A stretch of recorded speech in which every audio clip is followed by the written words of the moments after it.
MBA podcast purpose is to help existing business owners grow their companies past the 10 million in revenue per year benchmark. Here is your host, Stephen Halasnik. Welcome, everyone. My name is Stephen Halasnik, and over the last 25 years, I've built 6 companies in the $5 million to $25 million range. And I can't tell you how important it is for businesses to have a line of credit so they can make an investment in their business, or even for unexpected emergencies. Our line of credit program is easy to get in place, inexpensive when used, and costs nothing to set up, making it a great cash backup plan.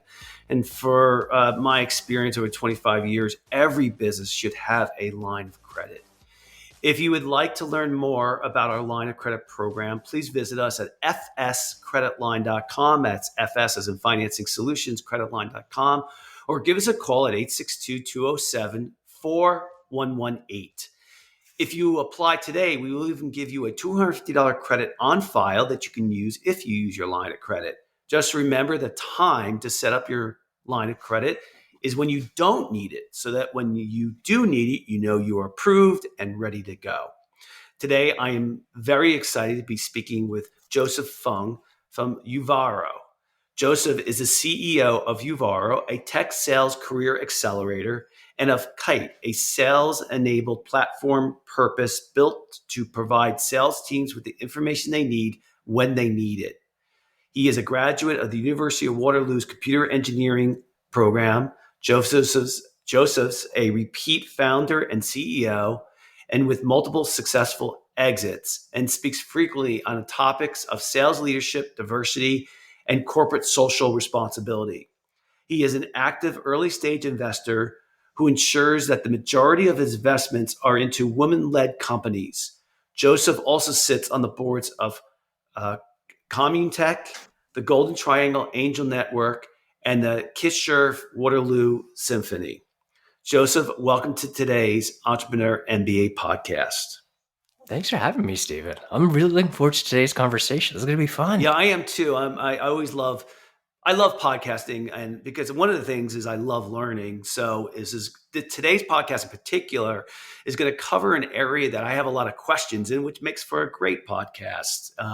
Today's topic is how to hire exceptional online technical salespeople, but it's going to get more broad, and we'll be certainly covering that topic in detail.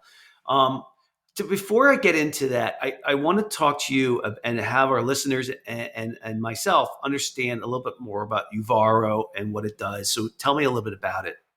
For sure. So Uvaro is kind of one side training, and then the other side kind of career development. So we help people who are in service industry, retail industry, hospitality, transition into the tech industry primarily. And we do it through the sales organization.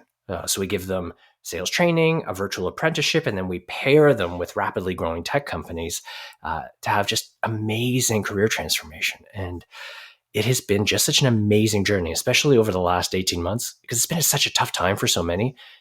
Getting a chance to change lives has been quite the fulfilling experience. Yeah, so I took a look at your website, and I thought it was a very I don't want to say unique because I haven't studied the industry much. I had a number of staffing companies that I had built, and it helps the employee or the person make a career transition into a different field. That's right. And you don't charge them until they get a job. So we do have a flat rate membership. Okay. And I mean, that's available for those who are, they're more comfortable with their current financial situation. Maybe they've got previous sales experience in B2B. But you're right. About 2/3 of our members take advantage of our income linked membership, which means they don't actually start paying for their tuition until they land a job. And so they can actually get started, transition their career with no upfront fees. And that keeps our incentives aligned. And really that comes from, as I went through college, and I'm sure it was you and others, and we wished, wouldn't it be great if our colleges and universities had more skin in the game, we're more vested in our success. And that was the real motivation for that. Well, Yes. I think the other part about it is like I have a 21-year-old son who's a computer science major at Boston University. And by the way, he's had 6 internships already, but he's had 6 Mhm. internships only because, you know, I've helped him develop, right? And you know, everybody knows that college, and quite honestly, 99% of parents don't do a good job of preparing your kids for the other parts of getting a job, your career, how to act, all of those other things. And you know, I would tell you firsthand experience that my son is very grounded and he's excited about the world and he's excited about his life. He's excited about his future career, you know, and he, you know, putting him out. My attitude is about, so, I mean, I feel like I do a little bit about what Uvaro does with my own son. And, Totally. you know, and so so my business question is, um, did you have a, did you have a staffing company already and thought this is another angle for a lead generation for me to get candidates into the into my funnel, so to speak, so that we can then place them? That's such a wonderful question. And no, actually, the opposite side of things. Uh, So I'm a computer engineer by training, run 5 software companies. And the hardest part was always building the sales team. And software companies are 2-engine planes. You're either building product or you're selling it, or you're getting out of the way of the others. Um, Building the sales team is really hard. And our most recent software company, we were selling to the heads of sales and the teams that were recruiting sales. And uh, it was a painful but reaffirming realization that it wasn't just me. Every tech company has trouble hiring sales. And so we actually launched Uvaro as it was originally a bit of a skunkworks project, a side project. We thought, hey, we've got all these software customers. They're struggling hiring sales reps. We think we can close this gap. Maybe we can help them be more successful. And it just took off like wildfire. And then the pandemic hit and it accelerated even further. And uh, it quickly outstripped the rest of our business. wow. Yeah. Yeah, you know, I was going to pose this as a question, but I'm not going to do that. And that is you know, my background is in sales. I worked for Xerox Mm. for 8.5 years when I first started my career. That was 35 years ago or so. That's a heck of a foundation. I Yeah, mean, they Xerox. train Most people don't sales. know it, but Xerox is was the Google of its day. So I mean, the best Mm. people worked there, and you know, I loved it. I really did. And but what I learned and when I started my own companies when I turned 30 was that uh, sales is an art form. It's not. It's not as like a. It's not like it's more of an artist than it is a skill set. So you know, you get if you hire a programmer, you know, there's the technical end of what they know and you know how they do it, but there's a lot of art to salespeople, and it's just like hiring. If you were to hire an actor, you know, it's really they're temperamental. There's a lot to it. It's hard to pinpoint why they're either good or not good at what they do. And so I think it's out of all of the positions that you're going to hire for. And again, I've had a number of staffing companies, so I know what it's like to hire people. Um, uh, Sales is the hardest type of people to hire. Would you agree? Um, I would agree on half of what you're Oh, saying. okay. In that, yeah, it is. It's absolutely the hardest. And one of the really big reasons is that, um, I mean, there is no designation. There's no evidence. So if you're hiring for a developer Yeah. or an engineer, you can go to MIT, you can go to Waterloo, you can go to Well, and you can Stanford, and test them too. yeah, Right. there's really good ways to know this is what I'm going to get, and that gives a level of confidence. Forget all the competitive pressures; that's real too. But there's a path to walk. In sales, there is no credentialing. There is no clear, evident test, so it's very hard. The part that I don't necessarily agree with is that comment about the art and science, and the reason why I don't is that we're right now today in the middle of that transition. Like everything we've seen marketing go through over the last decade, where everything can be attributed, everything can be measured, everything can be optimized. We're starting to see the same thing in sales. And Wow. we're in the early stages, but that idea of it becoming more of a science and being more methodical, and the software industry is where it's been hit first. So the way software companies sell is often much more numerical. It's much more methodical, and it's actually kind of a lot more like that consistency in marketing. There's still very much a place for that creativity, that individuality, the personality, but it is becoming much more methodical, and that's an exciting thing, but it's also a terrifying thing, because if you're a company that misses part of that trend, your competitors can get such a leg up, and so that's why it's been an exciting and a trepidatious time right now for so many.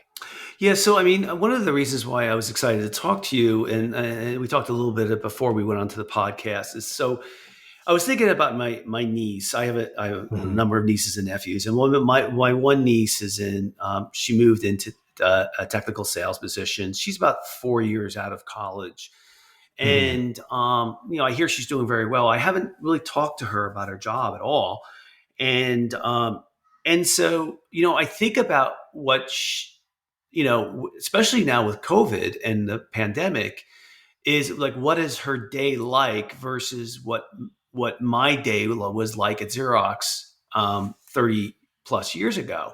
Whereas my day at Xerox was, you call somebody, I had major accounts. So you call somebody and you say, I want to come up to see you at 10 a.m. on Friday. And, it was all face-to-face. It was always face-to-face. You didn't do any, the only reason you got on the phone was to set an appointment. That's the only reason. And sometimes it was, when I was younger in that career too, it was knocking on doors. So, you would actually go to an office complex and just keep knocking on the doors and talk to these smaller businesses. So, versus what she's doing right now, I wonder if she ever, well, see, the COVID is a little different, but if she ever leaves her office, if she ever leaves her home, and then how do you keep someone's attention? How do you integrate? How is Zoom being integrated into sales calls? So, you're younger, a lot younger than I am. I mean, I'm 56. You look like you're 18, but no, you're not. I know. That's super, super kind of you. I'm going to take that one. I'm going to tell my wife and the kids. It's like, well, then I know you're. Damn, I just got carded on a podcast. Well, you can come in the door. Anyway, so what is technical sales like now? Yeah, I mean, it's a great question. The two big differences. So I should say, first off, the reality is that the space is growing so fast that it's a very small percentage of people who have the benefit of the training you got at Xerox. Yeah. Less than 2% of colleges have any kind of sales training. Very few people have worked at a company like Xerox compared to how big the space is now. So most people coming into the profession have very little experience. Yeah. And so as we think about the mindset of the team, that's one element. But the two big differences in the work is all online and higher velocities. Like, you don't get a chance to breathe. And on the online front, there was a great McKinsey study about it. And this blew my mind, because same thing. I mean, my first sales jobs were all like knock on the door, visit the customer, present the proposal in person. The study was of business leaders. How much were they willing to spend never having met the person face to face? And the astounding part was that 80% of the respondents were comfortable spending up to $50,000 never having met the person. These are massive checks, big buying decisions. And there's another study by Deloitte that just came out that talked about, during the B2B sales cycle, how 80% of those interactions are going to move online. And that's email, phone, Zoom. So yeah, there's so many roles now where you never leave the office. And there's so many tools to help you optimize. Like you talked about picking up the phone and calling in and booking the appointment. They're still doing that. They're talking on the phone. They might be using their computer for it, but they're still talking to someone on the phone. The only difference now, though, is that the technology under the hood automatically rings up the next one. If it goes to voicemail, it hangs up and automatically rings the next one. So you don't get the 30 seconds of downtime in between. And the apps record the calls and then tell you, were you positive enough? Did you say the right things? Did you have the right words? And so you get this real-time coaching and feedback. So the expectation of number of actions, number of dials, your responsiveness is jacked up so much.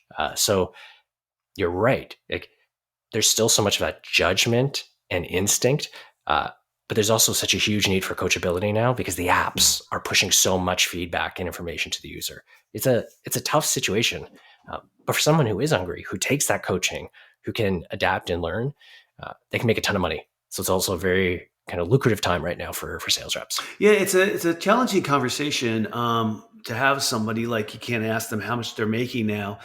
Like back in my day with Xerox, I made $120,000 a year, right? Mm-hmm. And that was 30 plus years ago. What do you think some of the better technical people, salespeople, are making now? Oh, it's such a huge range. So it is. It's such a huge range. So I'll share some stats. So our members are generally taking on junior roles. So they're coming from, some of them working at McDonald's, they're driving Uber, they're working at hotel front desks. On average, they're coming in, earning $30,000, $35,000, and they're taking on roles, earning $70,000, $75,000. So great lift for them. But still, compared to the $120,000, that's a junior sales role. An average software sales rep, someone who's closing the deals, not just at the bottom, not just at the top of the funnel, it's very, very common for them to be earning $150,000, $170,000. The part that's just so daunting is that software and technology sales has stretched that upper end of the threshold. So the number of the reps who are making $500,000, $1 million a year is really surprising and really daunting. Because you can close $5 million, $10 deals that are just the same product that was sold for $20,000 a quarter ago. So it's really, really stretched out the earning potential at both ends. Yeah.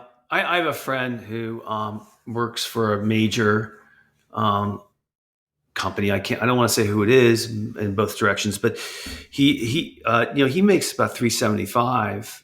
And what's interesting is that he had a really good company that he sold. And, a number of my friends sold their companies and went to work for somebody else. And the old adage was, an entrepreneur can't do that. And they're all really happy. They're all really happy. They find their work interesting. They get paid, very well. And, so, those margins for what they're selling have got to be huge to pay these people $500,000. Like back in my days with Xerox, the people who got paid $500,000 to $1 million were like the people who were selling airplanes, like Boeing, like sales reps, or not pharmaceutical reps, but healthcare machine, like MRIs. Those type of machines. Those were the bigger type of, sort of the high price ticket items. Do you think that now with SaaS, the businesses that are SaaS, software as a service model, that the amount of technical salespeople, that the jobs that are out there are less than it used to be, because now the transactions are all being done automated, where the people just make a decision, like you said, under $50,000 is just making a decision. So you don't need a salesperson for that. Do you think there's less technical sales or more? No, quite the opposite. There's more. There's more. Yeah. So really what we're seeing is, you see a lot of automation at the bottom end of the market, and the subscription economy has driven that. Think about, you've probably signed up for Netflix and Hulu and Disney Plus, and would you ever talk to her? Sure. Yeah. You would never talk to someone for that. Punch in the credit card, just do it. And there is a lot of software as a service sold that way, not just to consumers, but to businesses.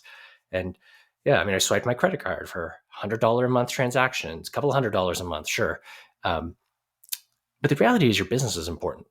And every entrepreneur that's listening, recognizes they've got unique challenges in their business. So they want to talk to someone to make sure they're getting the right thing, they've got the right service.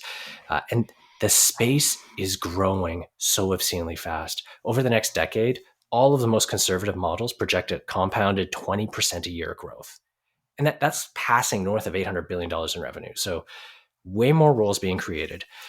But the interesting thing is that upper end of the market is moving, upper end. You talked about like MRIs and planes and like big ticket, you buy them once. With a subscription economy, you can have a company that makes a $50,000 purchase. But if the software company behind that knows they're probably going to keep the customer for 10 years, all of a sudden that client is worth $500,000. So they can afford to pay a $100,000 commission on it, even though they're only getting $100,000 a year. And those dynamics are fueled by, venture capital. Because, I'm sure everyone listening in says, how do those economics work? If I'm getting 50 grand a year, how do I pay 100 grand commission?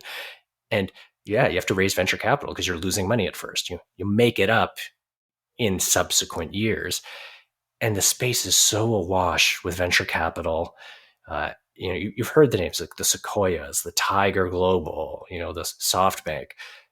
There's so much cash that's fueling sales and marketing. And that's how there's so many sales reps earning so much money. So yeah, the fact that everything is going subscription changes those economics. And the fact that everything can be measured. Like a software company can say, hey, I see the buttons, I see the levers, I see the numbers. I know this customer will stick around, so I can afford to pay the rep this. That's what drives these economics. It's a time of change for us. And in the coming years, eventually it'll stabilize, but we're easily in for another decade or two of this kind of disruption. Well, it makes me think too, but I don't think this was as different back then. I mean, sales is always so measurable that if you have somebody who's making $500,000 at ABC company and you want to hire that person, the fact is that those upper echelon salespeople are really commanding some pretty big premiums because the profit margins that they're generating for the companies is incredibly high. So I think the one difference is, and you probably see this in your business, the number of companies that get really good at inbound marketing. They've got leads coming to them. That means a sales rep is less dependent. Yeah, we on don't do any. Rolodex. My company doesn't do any outbound calls. It's Totally. all inbound. Yeah. In fact, almost so many of my companies, and I'd share this story with you. What convinced my number one role at the company I have right now is I have a couple, but is really I'm the marketing guru. I'm the lead gen. I don't use the word marketing. I use the word lead generation. I believe firmly that every company's success is completely predicated on the idea of, can you acquire your clients inexpensively, right?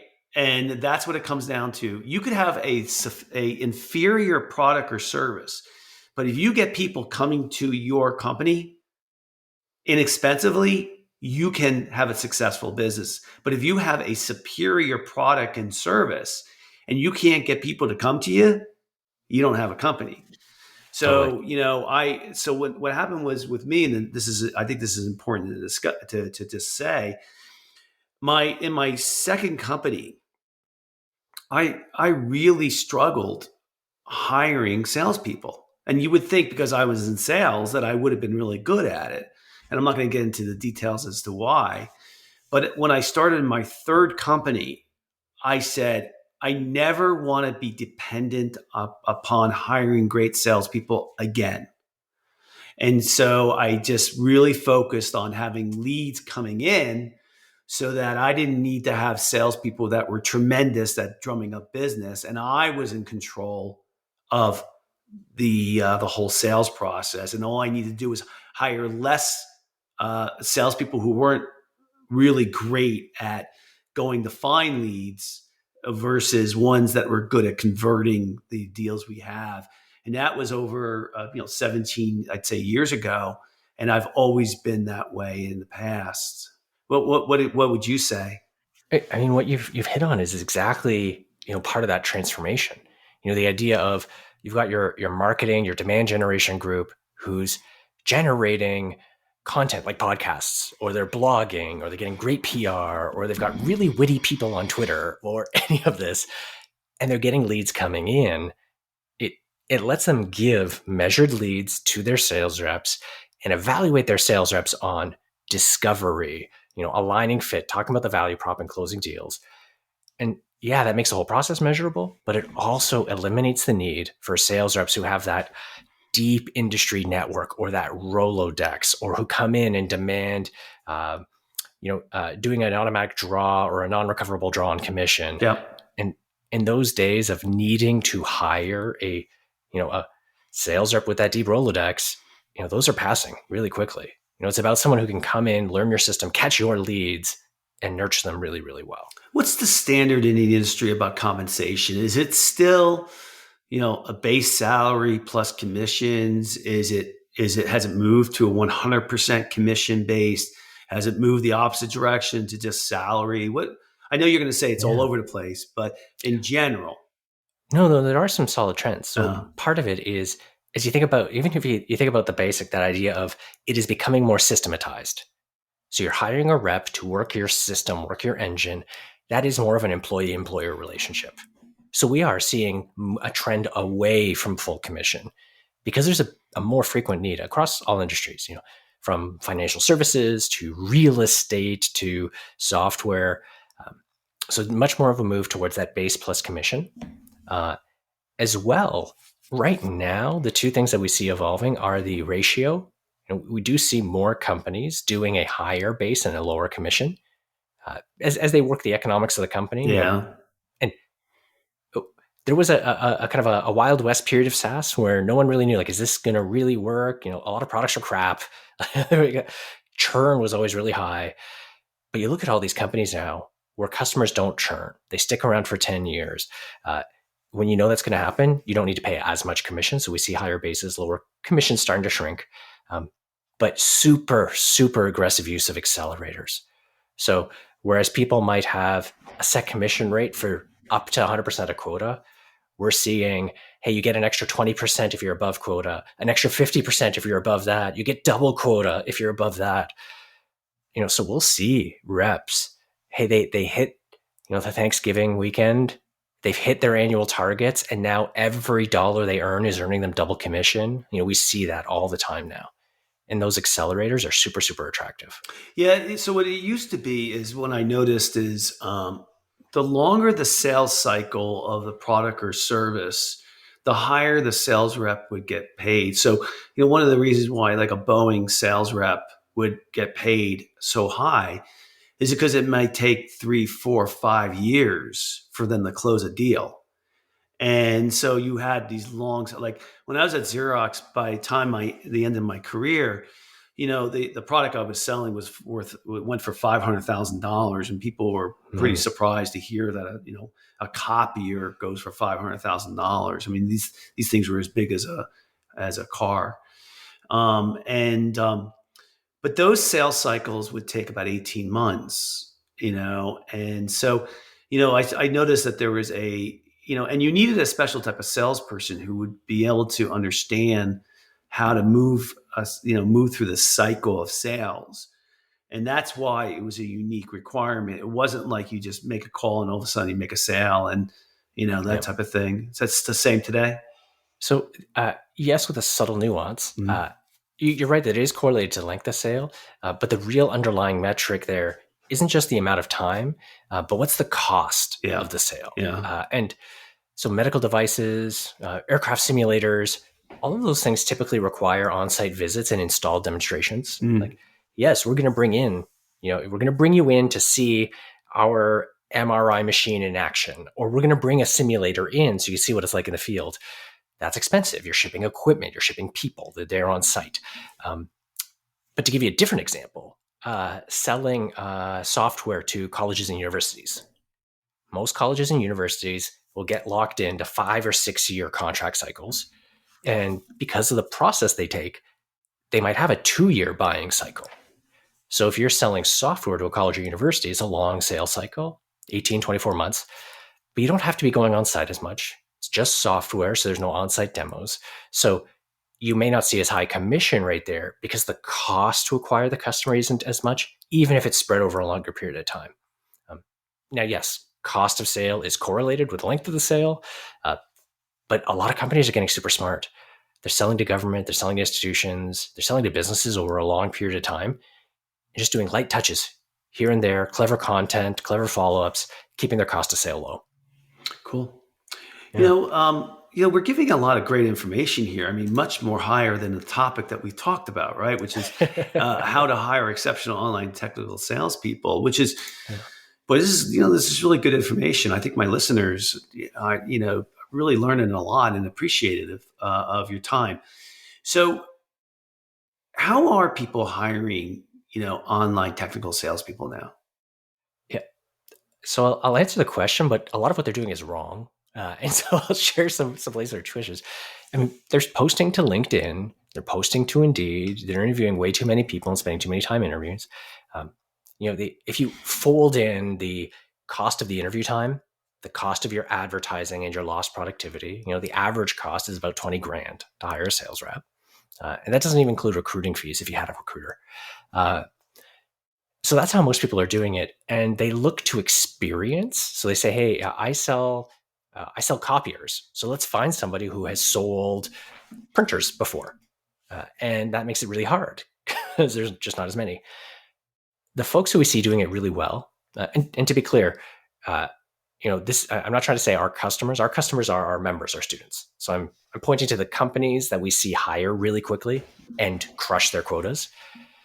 When they align their sales recruiting to their ideal customer profile, recruiting happens faster and outcomes happen faster. So a good example, one of our grads, he was a bartender, a restaurant manager. He stuck around in hospitality for 8 years. COVID hit. His company went from 500 to 25 people. I mean, really tough story for him and his colleagues. He went through our program, and through our automation, our recommendations, our advice, he ended up landing at a company called 7 Shifts.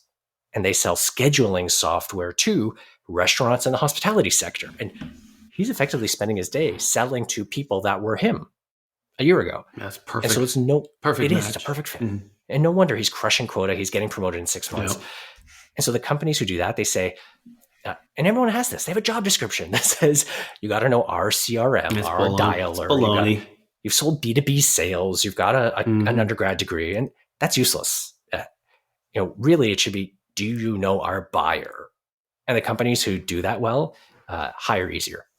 Well, I think there's those unconventional areas. I mean, the example you gave is a great one, but it is a little minute one. I think there's all different reasons why a salesperson can be good, but yet we focus on all the wrong things. I remember I had a technical staffing company at one time that I owned, and it was hilarious because you would get, and I'll just use a modern day example. They would say, 7 days of Java required when it was crazy because Java had only been out maybe for 5 years.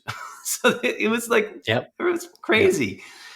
So you wouldn't do that. And you don't care if somebody has like 5 years of Java experience. You want to know how much they've got into the details of what they've done. So, I mean, that's a weird example, but I agree with it's super relevant. Yeah, I think all of us, though, the issue you have is you get a number of resumes if you're lucky. And, how can you read between the lines? Because resumes are terrible at really communicating, what someone, what I used to do is I used to use a 15-minute telephone interview to weed through. And now it's much more common. But what it would allow me to do is to get a feel for a person outside of their resume, testing their communication skills. And then after that, then there would be next steps if I thought it went well. But I try to get information that wasn't on the resume that is there. But do you think that a lot of sales hiring is intuitive? I wouldn't say a lot of it is intuitive, but moreover, I think a lot of companies are missing good opportunities. Your comment about screening, you're right. Even if I took not that bartender, his resume is not necessarily going to make it easier for you to hire him. No. So we recommend companies do things like use the same technology. Hey, if all of these sales interactions are moving online, we're using video, and there's apps like Vidyard and Loom and BombBomb. Make one of the questions. Hey, can you send me a 2-minute video about what you think about our customer base or our market? Well, I mean, right there. Oh, I love that. Can they use this technology to sell? Yeah. And are they? I love it. I tell you, I love it from a different point of view. Are they not afraid to do something? Exactly. Are they committed to to really getting a new job? Someone might look at that and say, I'm not doing that. I'm scared. I don't want that as a salesperson. Exactly. So I And love what you just said. the terrifying part is most sales teams now, and I'm not talking about software sales teams. I'm talking about like B2B sales teams. On average, they've got 20 different tools. And often they don't realize it. They're using LinkedIn, they're using email, they're using phone. They've got something to make the emails easier. They've got something to find email addresses. They've got, 20 different tools. But the average sales tool gets swapped out every 4 years, which means just numerically, every rep is going to have to learn 5 new tools every year. So you need somebody who's comfortable trying new tools and bravely doing that. So you're right. And I think there's so many companies who haven't yet realized the way we're hiring and the way we're finding sales reps is changing, that there's a huge opportunity to outstrip the competition. Because like you said, if you can get customers cheaper and easier, so if you can just hire more efficient, better sales reps, you beat the competition. Yeah, it was interesting. I had another company it was a healthcare staffing company, and I got when I went from the Expert Seeker, which was the IT staffing company, and then we started Healthcare Seeker a little later on, but while they were both running at the same time, I just made such a conscious effort of saying, we want to be great at hiring internally. We want to be great. Okay. And so I just put so much effort reading books, getting best practices, drilling down, getting our methodology together, making sure we understood our company culture. We hired into, everything you could possibly think of. We got really good at it. And one of the things that I think we got really good, we just stumbled upon an industry that just fits so well into having a great hire, which was we started hiring a lot of people who were in the mortgage business, where they were selling mortgages because they were used to being on the phone 100% of the time. And at the time, that was unusual. You couldn't find sales reps that were used to being on the phone. But what we found out was the mortgage people were so good at keeping the conversation going on the phone and closing the deals and liking being on the phone. So I'm raising that question because I'm raising that instance because what do you do with some old farts like me who, have not been adaptable at using new tools, but yet have been kind of successful at what they do?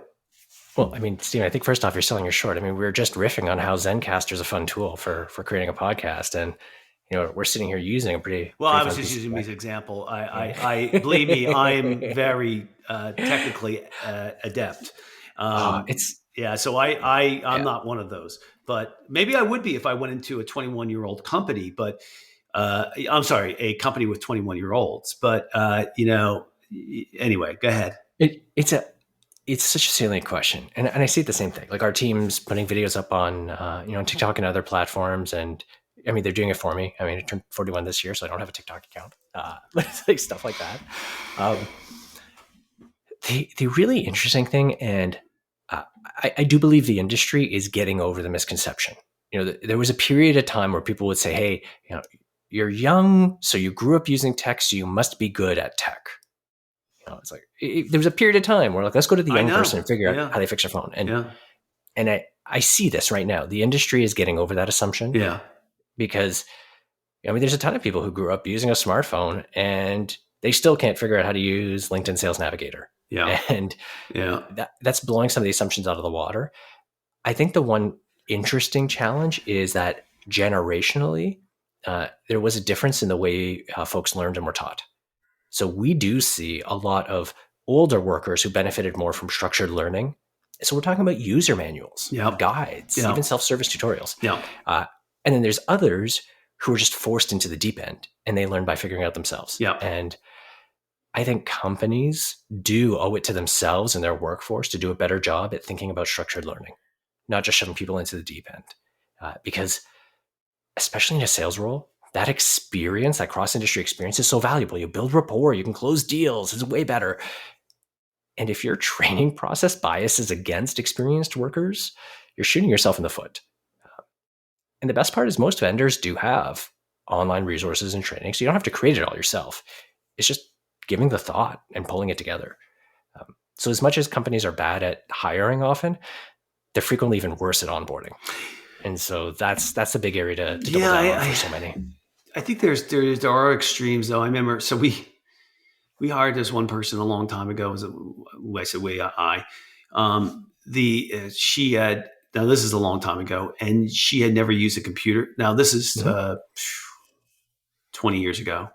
Yep. She never used a computer before. Mm-hmm. And so, we said, listen, we liked her and she had done other sales, been successful at it. And we brought her in, and there was three things that happened. One, she took a really long time to adapt. Number two is we didn't have the patience to teach her. Mm-hmm. And number three is the business moved too fast, and she just couldn't stay with it. And we had to eventually let her go and let her know it was a mistake, that we made the mistake. It wasn't her. But that, again, I think I'm using that as an example to really correlate to nowadays. I think those three conditions probably still exist with a lot of companies. I think they really do. But I think the other thing to look for is that for every person who gets stuck in that situation, there's technology that's simplified the role. So to give kind of a counterpoint, my father's example, very experienced contractor, built multiple houses, industrial HVAC machines, those duct systems that Bruce Willis was crawling through in Die Hard. That's what he solved. And then he became a building inspector. And when they moved from paper inspection reports and kind of pros-based inspection to an iPad app, the immediate reaction was like, wow, is this going to be tough? Is he going to be able to overcome that? We're going to send him out in the field with an iPad, big rubberized case around it. But conversely, the fact that it was an iPad, it was kind of point and click, and it didn't require as much written language skills. English is a second language. Even just like while you're in the field writing, his handwriting was tough to read, made him way better at his job. And so I think, for every situation where the technology is getting ahead too fast, it's also breaking down barriers and helping so many workers be more successful. So like one of our members, 53-year-old guy on the East Coast, just because of life circumstances, was in a role at McDonald's working alongside teenagers. And it was in a small town, so not as many opportunities to move. But by given that opportunity to learn how to use Zoom and send videos on Vidyard, he could use his experience, his gravitas, to sell project management software, to contract and service and companies. And now he's selling software, earning way more, moved out, got his own apartment, all these things. Oh, that's great. I love that. It's changing quickly, but in so many ways, it's also proving to be a great equalizer. I think there's so much more potential out there, people that it's untapped. And sometimes when you say that some of these jobs are going to get eliminated, you think that I wouldn't say me, but some of my friends are like, what are they going to do? I'm like, they shouldn't be doing that job in the first place. They should have a different job, So, there's careers and there's jobs too. So I get it. Some people are not maybe built to have a career, but, driving a truck, isn't exactly the most exhilarating experience in everyone's life. And the problem is that so many companies that are growing have this internal bias. They say things like, oh, you're driving a truck. How can you possibly sell software? And we see exactly that. By giving folks a chance in a safe space to experiment, to learn, they can go and do amazing things. And we had that exact example. Someone that was in the trucking industry had to relocate across the country due to some visa issues. And now he's selling, you're going to laugh, it's like so far from trucking, AI-powered market intelligence solutions. Wow. Yeah. And I bet you he's the most dedicated person, the hardest working person too. most dedicated, the guy did 350% of his quota in the first month. Yeah. So he raised his quota 50%. Yeah. Well, welcome to sales. Well, then he doubled it. So he's like, but yeah, it's about giving people an opportunity and using the technology to close those gaps. That's why the Uvaro company that you have, to me, makes complete sense. Because listen, the companies are looking to reduce the risk of hiring the wrong person. And if you have a rubber stamp of someone who's a Uvaro trained and certified person, so to speak, I think that takes the risk factor out of it for a company. Because the Uvaro process has self-selected.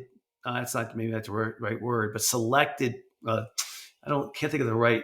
Screened through. People have dropped off in that process that would have maybe dropped off if you take a leap of faith of a McDonald's person working in an AI.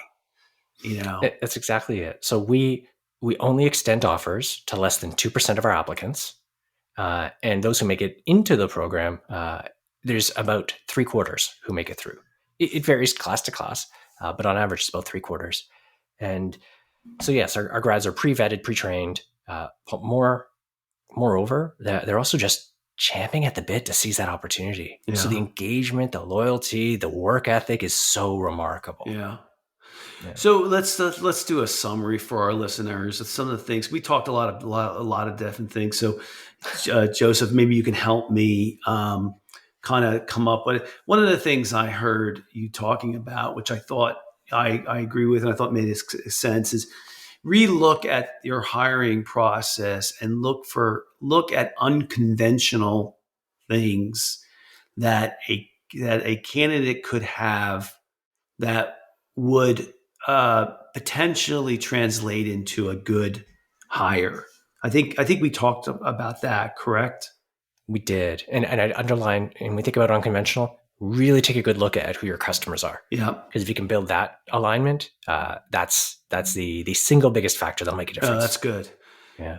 Second one, I think we talked a lot about was really kind of having we didn't talk a lot about, but having a great onboarding process.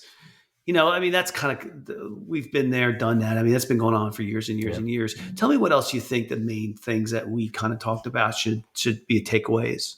I think the second thing is that so many industries are going to start to sell the way software is selling. The subscription economy is coming everywhere. Yeah. And that means treating sales a little bit more like a science. And right now is the good opportunity to outstrip your competition. So it's going to strike while the iron's hot moment right now. And the third one, the last one, give me one more takeaway from today's podcast. I'd say the last thing is that if anyone's in that boat where they're saying, hey, should I be looking at jumping into a work for someone else situation? The sales space is such a ripe time for change right now. Yeah. And it's not just a young person's recent grads game. It is such an evolving space. There's so many opportunities. Yeah. Well, I just told you about my friends who, mainly, if you want to make big bucks, you got to go into the sales end. But the nice thing about sales too, is entrepreneurs like being independent, and, sales is very much that. Entrepreneurs also really care about their customers. Yeah. And if you care about the customers, you'll do much better in sales. Yeah, good stuff. All right, well, that's all the time we have today. I would like to thank very much Joseph Fung from Uvaro for coming on today's podcast. If you like today's podcast, please feel free to share it with a friend, and also subscribe on your favorite podcasting app. And of course, if you're looking for a line of credit for your business, you can call us at 862-207-4118. or visit our website at fscreditline.com. Joseph, if anyone wants to get in touch with you, how would they go about doing that? So you can always hit us up at our website, uvaro.com. And me, personally, I'm on most social media, LinkedIn, Twitter, Facebook, Instagram, all at Joseph Fung, all one word. Yep, F-U-N-G. And Joseph, just, from our listener standpoint, how do you think you can help them? From our listeners, entrepreneurs who are building their business. Yeah, for the people who are listening to this podcast, how do you think your business could help them? I think the really big thing that we can help with is if you're looking for amazing sales talent, hit us up because we're preparing amazing sales talent and happy to make an introduction. So feel free to hit me up. Happy to make an intro and help you grow your business. Sounds good. And for our listeners, if you're interested in getting any new business ideas, I tweet daily about lessons for business owners at S Halasnik, which is my name. It's SHALASNIK. And listen, I want to thank everyone for listening. And just remember, just like anything else in your business, sales is a process. Hiring salespeople is a process. If you want to be good at it, you got to dive into it. You got to know all the angles. You got to know all the details. You got to know all the data, the measurements. You got to use your intuition. You got to become an expert at it. Because honestly, one of the reasons why these people get paid what they get paid is because they're bringing in big revenue for you. And if you don't hire the right people, your company's going to be at risk. And honestly, as an entrepreneur, it's going to drive you crazy too as well. So everybody have a fantastic day. Try to get outside. It's certainly beautiful out there, and we all deserve to go out and smell the roses a little bit more.